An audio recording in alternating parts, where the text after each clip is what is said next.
Welcome, I'm Ian Masters, and this is Background Briefing, available 24/7 at backgroundbriefing.org.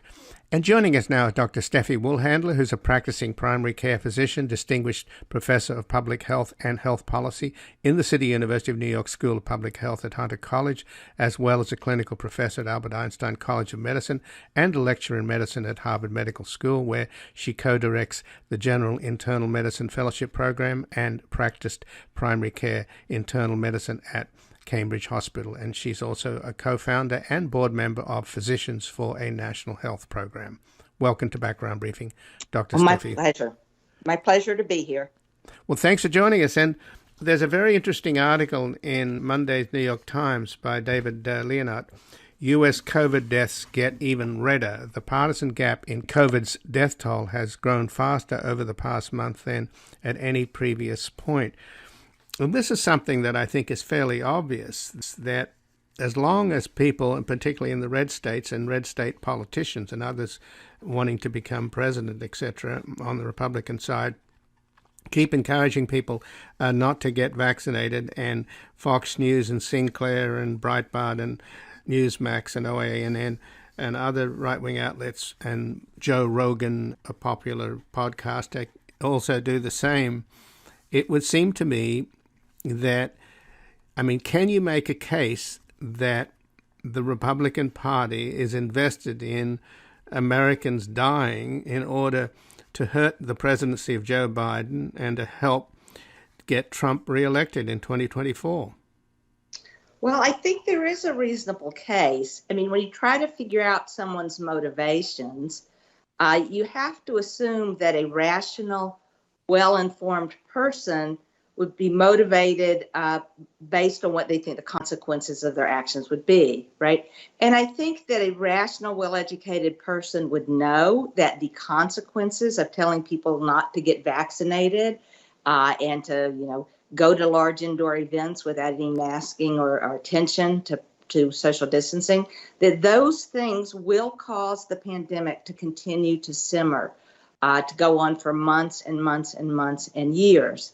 So when looking at their motivations, you have to say they're acting in ways that they know will have the consequence of the pandemic simmering.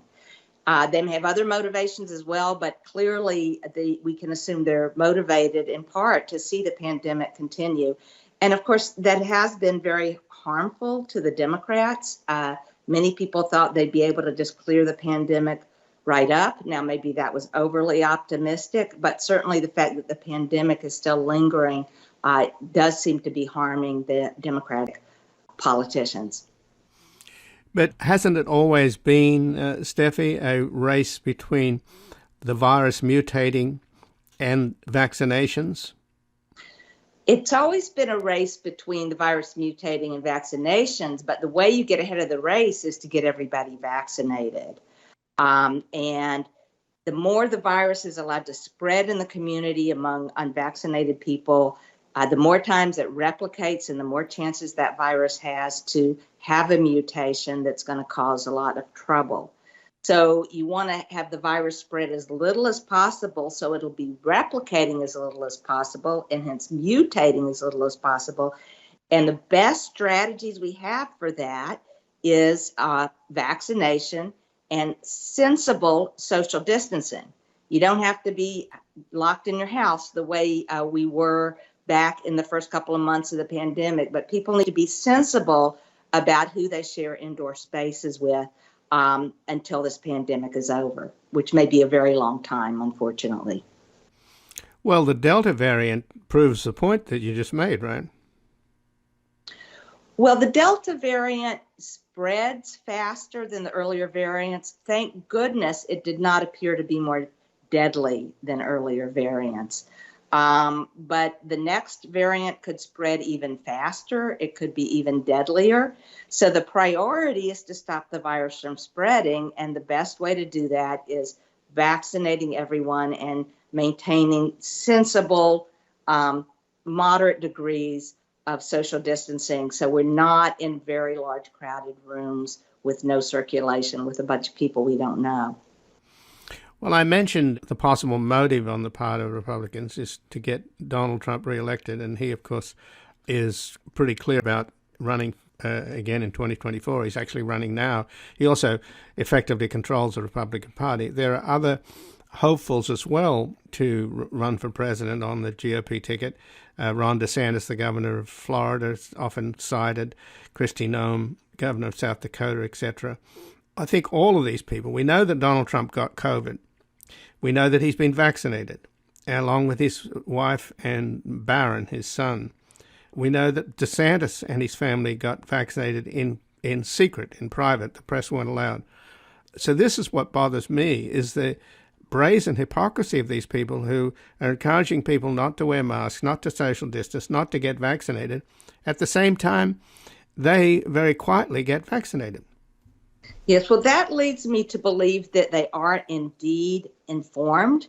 And so when they are informed that COVID is quite deadly, that vaccine can prevent it, so that when they take steps that cause COVID to spread among other people, it leads me to question if they're not motivated to continue seeing COVID spread. And because it would, in fact, advantage the Republican Party, or at least they think it would.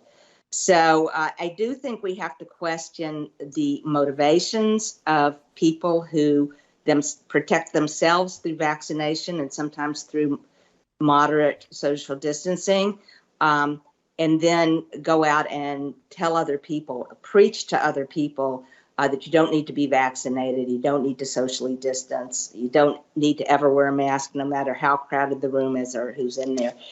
None of those things are true, and I think often the Republican politicians, because they're well-educated people and often well-informed people, know that they are not true. Well, the David Leonhardt article I mentioned in Monday's New York Times, U.S. COVID deaths get even redder. The partisan gap in COVID death toll has grown faster over the past month than any previous point. The article points out that vaccines are remarkably effective in preventing severe COVID, and almost 40% of Republican adults remain unvaccinated compared to about 10% of Democratic adults. So, and the article also points out that disinformation promoted by right-wing media like Rupert Murdoch's Fox News and Sinclair Broadcasting Group and other online sources that preys upon distrust, and that results from stagnant living standards, is also a major factor. So it seems to me on a political level it was pretty clear that Biden thought, I think when he came in, that things, and he made a pledge to get everybody vaccinated and make the vaccines available. Now, of course, the irony is that the Trump administration developed the vaccines, but then never encouraged the distribution and sort of actively worked against vaccination. But Biden really made it his top priority. But do you think it sort of slipped through his fingers a little bit, or did the Delta variant come in and derail the project? Because obviously, politically speaking, if you can get rid of this pandemic, I think it has a deep effect on American politics and American society. I think it's at the heart of the anxiety that mothers have over going to school, getting their kids vaccinated. It may have played a role in the recent Virginia elections. People don't like having to wear masks. They don't like having to go out into the supermarkets and wear masks, etc. And it's become a political as opposed to a public health issue as a result. So it would seem to me that you can make the political analysis that Biden would have really benefited enormously if he could have gotten his hands around this pandemic and ended it. And there would have been a massive economic upturn and America would be feeling good. But America's not feeling good, right? Well, in fairness to Biden, he hit a lot of partisan headwinds when he tried to get everyone vaccinated, and is still hitting partisan headwinds in trying to require, for instance, workers in large companies to be vaccinated. That gets in the way of effective rollout of vaccination. And we might have been successful with 70% vaccination if we were still dealing with the original version of COVID. But we're not anymore. We're dealing with Delta, and there are likely to be other equally contagious versions of Delta coming up. So we do need to get everyone vaccinated to get out of this pandemic. And under normal circumstances, you would expect the majority of Americans to run out and get the vaccine. You know, during the polio epidemic or whatever, people just ran out to get it for themselves and their children. But because of the partisan problems we have in this country and the opposition from the Republicans, I do think Biden has been limited in his ability to roll out the vaccine. You know, I guess I would say the other mistake that he made, which is relatively minor, is he declared premature victory. So back in May and June, when things started to look pretty good, instead of saying they're looking good, but let's keep working at this at the same pace, they started declaring, you know, freedom from masks and this is over. We all hoped that was true, but from a policy point of view, from a public health point of view, it was not particularly useful to tell people it was over before it was. And I think we all know now it was not over in June. It's not over today. I mean, 1,200 people died yesterday in this country from COVID. And it's great that we have vaccines and we can prevent a lot of deaths, but this is still rolling through the U.S. population and will keep rolling through for quite a while unless we can really get everyone vaccinated and to take some sensible measures to prevent person-to-person transmission in crowded spaces. So, you know, I think most of the blame for the situation we're in right now does fall on the Republicans and vaccine resistance and mask resistance that they've encouraged. A little bit of blame does fall on Biden. And of course, there's also the problem, the virus itself. You know, the virus has been a very wily opponent and it's still out there threatening us and mutating.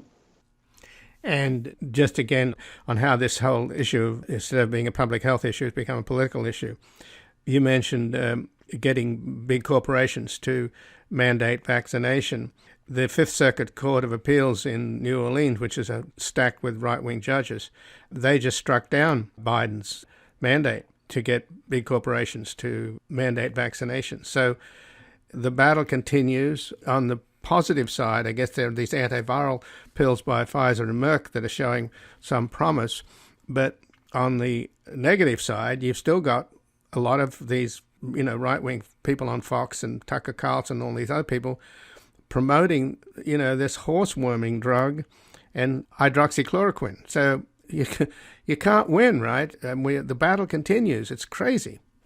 Yes, well, I mean, it isn't crazy that people of one partisan stripe would be promoting a dangerous and completely ineffective medicine while telling people not to use the effective prevention techniques of getting vaccinated and being smart about indoor interactions in large groups. So there is a certain craziness to it, but it has left us as a nation with a problem, which is there's a pandemic.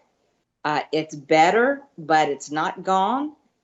Death rates are down, but we're still at 1,200 deaths a day. And we need to get out of this pandemic, and we cannot get things done that would get us out of it, like vaccination and some reasonable social distancing measures. But we're at 750,000 deaths already, and it looks like by the time this is over, it certainly will have passed 1 million, and 1 million dead Americans should get somebody's attention. Yes, it's actually quite catastrophic. I mean, people take it as very good news that probably only about 1% of all people who catch COVID die. It depends on your age, obviously. But a 1% death rate is catastrophic from a medical point of view. And, you know, as we know, it's just been a huge number of deaths already. And if we continue with that kind of death rate among unvaccinated Americans, we'll have thousands and thousands of deaths for many, many months to come. Well, Dr. Steffie Woolhandler, I thank you very much for joining us here today. My pleasure. And again, I've been speaking with Dr. Steffie Woolhandler, who's a practicing primary care physician, distinguished professor of public health and health policy in the City University of New York School of Public Health at Hunter College, as well as a clinical professor at the Albert Einstein College of Medicine and a lecturer in medicine at the Harvard Medical School, where she co-directs the General Internal Medicine Fellowship. program and practice primary care internal medicine at Cambridge Hospital, and she's also the co-founder and board member of Physicians for a National Health Program. We're going to take a brief station break and back looking into how the COVID death toll between red and blue America is growing wider and faster, as 40% of Republican adults remain unvaccinated compared to 10% of Democratic adults.